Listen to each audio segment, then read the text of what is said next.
El 9 de enero de 1905 ocurrió uno de los hechos más tristes de la historia de Rusia. A comienzos del siglo XX, Rusia vivía en una contradicción peligrosa. Culturalmente estaba a la altura de Europa, pero políticamente seguía siendo una autocracia absoluta. Todo el poder recaía en un solo hombre, el zar Nicolás II, convencido de que gobernaba por voluntad divina. El país estaba al límite. Pobreza, huelgas, una clase obrera en expansión y una guerra humillante contra Japón que Rusia estaba perdiendo.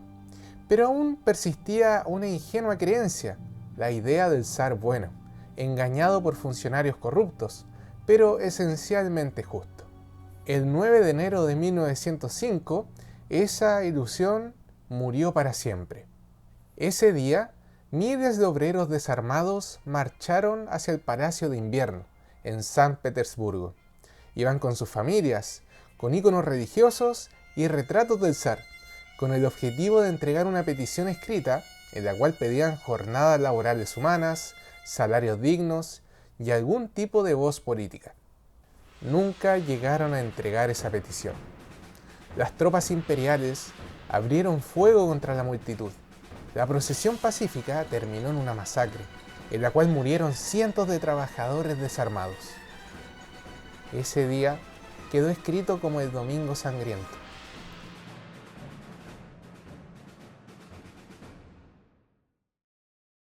Un año después, en 1906, en esa misma ciudad herida por la violencia y la desilusión, nace Dmitri Shostakovich.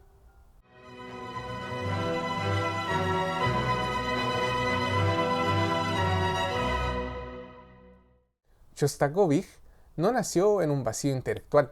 Sus antecedentes familiares están profundamente ligados a la llamada inteligencia rusa y ese espíritu revolucionario y liberal que se respiraba en el aire. Su abuelo, Boleslav, había sido exiliado a Siberia por sus actividades políticas. Su abuela, Bárbara, llenaba el hogar con libros que en esos años eran considerados revolucionarios y prohibidos. Incluso su propio padre nació en el exilio siberiano. Dmitri ya llevaba los ideales revolucionarios desde la cuna. Pero hubo alguien que marcó su brújula moral de forma decisiva. Su madrina y amiga de la familia, Claudia Lukashevich. Claudia era una exitosa escritora de literatura infantil, pero representaba algo más, los valores de la inteligencia rusa, que se ponía a la arbitrariedad del poder. Su influencia más poderosa no fueron específicamente los libros, sino el ejemplo que dio en vida. Cuando el nuevo aparato soviético le exigió reescribir sus obras para adaptarlas a la nueva ideología, ella se negó rotundamente, y esto provocó que sus libros fueran prohibidos y que pasara sus últimos años en la pobreza extrema. Pero con este acto le envió un mensaje claro de integridad al joven Dmitri, que el arte no debe ser sacrificado por exigencias ideológicas. Esta fue una lección que resonó en Shostakovich durante toda su carrera bajo la sombra de Stalin. Si Claudia Lukashevich fue el ejemplo de cómo decir no y mantener el alma intacta, hubo otra figura que demostró a Shostakovich el lado opuesto, el peligro mortal de decir a todo que sí. Esa figura fue Vladimir Mayakovsky. Mayakovsky no era cualquier poeta, era el gigante de la vanguardia rusa, era el símbolo mismo de la revolución. A diferencia de Claudia, Mayakovsky intentó lo imposible. Él sirvió fielmente al Estado sin dejar de ser un artista. Escribió panegíricos para la policía secreta, los cuales eran textos de alabanzas exageradas, y se convirtió en la voz oficial del régimen. Y a cambio, recibió privilegios que otros ni soñaban, autos de lujos y permisos para viajar al extranjero. Pero para el año 1929, el poeta se encontraba roto por dentro. Se dio cuenta de que ya no era un poeta, sino que era un funcionario, y había entregado tanto de sí mismo al aparato soviético que ya no quedaba nada de su genio original. El 14 de abril de 1930, Mayakovsky se pegó. Aunque oficialmente se habló de líos amorosos, la intelectualidad lo tuvo claro. El poeta sabía porque era simplemente imposible trabajar y respirar bajo las condiciones soviéticas. Shostakovich tenía tan solo 22 años cuando colaboró con Mayakovsky en la obra La Chinche. El suicidio de su colega no fue solamente una noticia para él, sino que fue un choque brutal que moldeó su instinto de supervivencia para el resto de su vida. Fue entonces cuando Shostakovich tomó una decisión vital. Él iba a cumplir con los encargos oficiales de forma superficial, dándole al régimen lo que le pedía solamente en superficie, mientras ocultaba su verdadera voz en subtextos y mensajes en botella, por decirlo de alguna forma, que solamente los oídos atentos podían descifrar. Saltamos en el tiempo. Ya estamos en la década de 1950 y Shostakovich decide componer su 11ª sinfonía, titulada El año 1905, dedicada a ese domingo sangriento. Y aquí nos surge una pregunta. ¿Cómo logró Shostakovich plasmar los hechos de ese domingo con una precisión emocional tan asombrosa si él nació un año después, sin haber vivido esos hechos? Y la respuesta es una combinación tanto de genialidad como trauma. Aunque nació en 1906, Dmitri utilizó su arte para canalizar el sufrimiento de toda su generación. Y hay dos encuentros que marcaron su vida para siempre. El primero fue con Garina Serebriakova. Tras 17 años en el Gulag, la cual era la Dirección de Trabajos Forzados en la antigua Unión Soviética, la escritora contó su historia frente a un amplio público y mostró además las cicatrices físicas de la tortura en su cuerpo. Y en ese momento, alguien del público se había desmayado. Fue Dmitri Shostakovich. Y el segundo hecho fue con Vsevolod Meyerhold.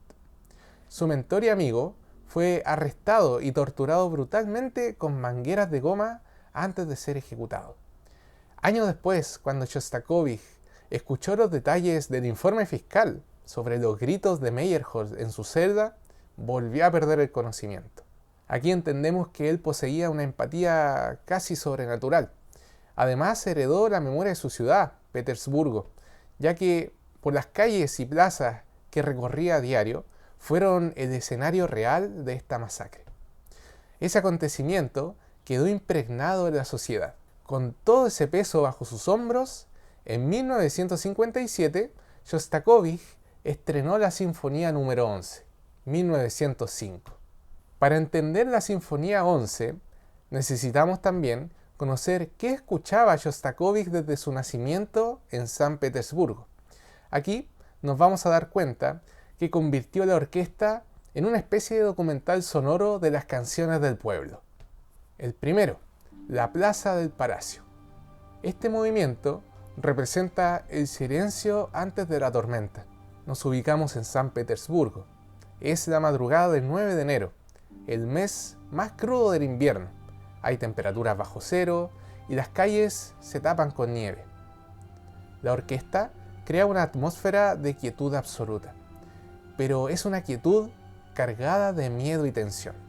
Y de pronto aparece una suave melodía. Es la canción llamada Escucha.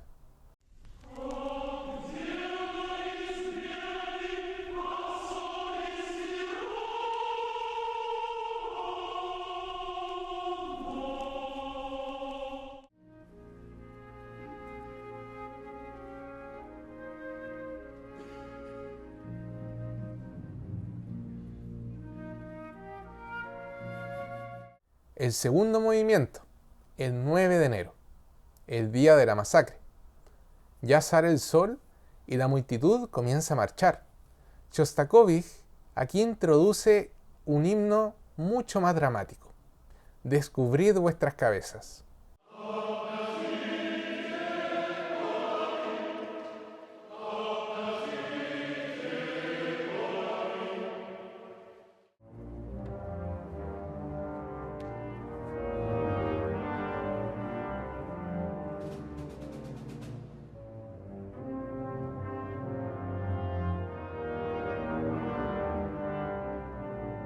La tensión va aumentando cada vez más y más, y entonces la percusión estalla.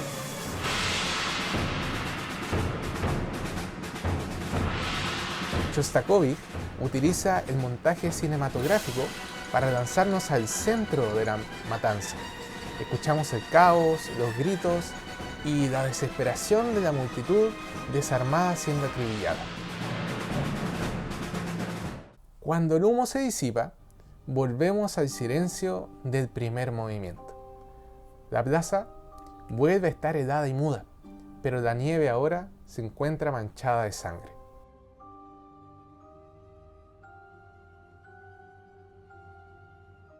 Tercer movimiento, Memoria Eterna. Este representa el llanto de una nación, es un requiem. Y aquí se plasma la canción funeraria más sagrada para los revolucionarios rusos. Caíste víctima.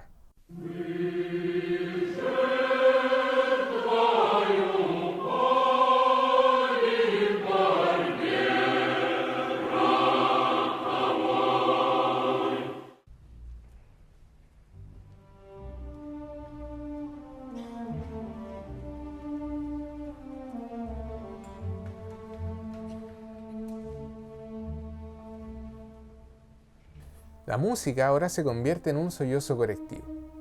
Pero Shostakovich no quiere dejarlo hasta un lamento, sino que quiere convertir el dolor en furia. El cuarto movimiento y final se titula Toksin, que significa campana de alarma. Aquí la orquesta despierta con la canción Rabia Tiranos.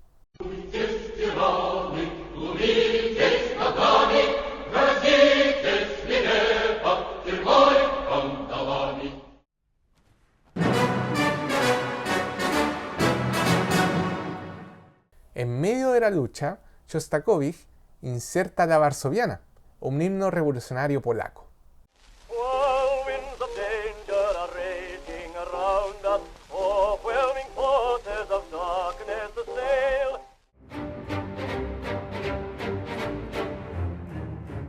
Y ya estamos llegando al final de la sinfonía.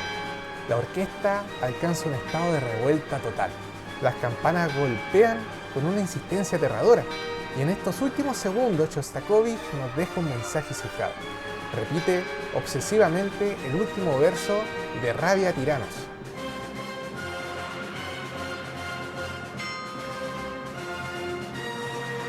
Y por supuesto, al final escuchamos el Toksin, las campanas sonando una y otra vez como señal de alarma, dándole fin a esta sinfonía.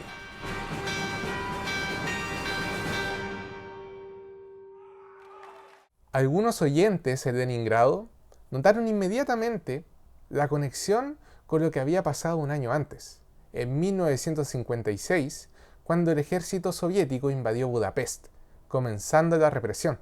Incluso una mujer comentó en voz alta tras el estreno: esos no son disparos de armas, son tanques rugiendo y aplastando gente.